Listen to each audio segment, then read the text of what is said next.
ঘর ছেড়ে যাচ্ছে শত শত গৃহবধূ। কি হচ্ছে বারাসাতে? 2025 সালের মাত্র 5 মাসেই নিখোঁজ হয়েছে 536 জনেরও বেশি গৃহবধূ। তারা কেউ আর ফিরছে না। কিন্তু প্রশ্ন হচ্ছে কেন? কি এমন ঘটছে পশ্চিমবঙ্গের বারাসাত এলাকায়? পুলিশের সূত্রে জানা গিয়েছে এই নারীরা নিজের ইচ্ছাতেই ঘর ছাড়ছেন। তাহলে কেন তারা যাচ্ছেন? অনেকের স্বামী কর্মের সূত্রে বাইরে, সকালে যান, রাতে ফেরেন। এই ফাঁকা সময়ে সম্পর্কে কেমিস্ট্রি হারিয়ে যাচ্ছে, আর সেই জায়গায় পূরণ করছে সোশ্যাল মিডিয়া। হ্যাঁ, ঠিকই শুনেছেন, সোশ্যাল মিডিয়ায় তৈরি হচ্ছে ভার্চুয়াল বন্ধুত্ব। অচেনা মানুষের সঙ্গে দিনের পর দিন কথা বলা, সেখান থেকেই তৈরি হচ্ছে বৈবাহিক সম্পর্ক।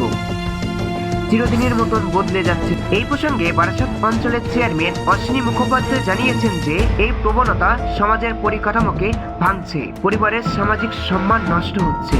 আপনার কি মতামত? নিচে কমেন্ট করে জানাবেন।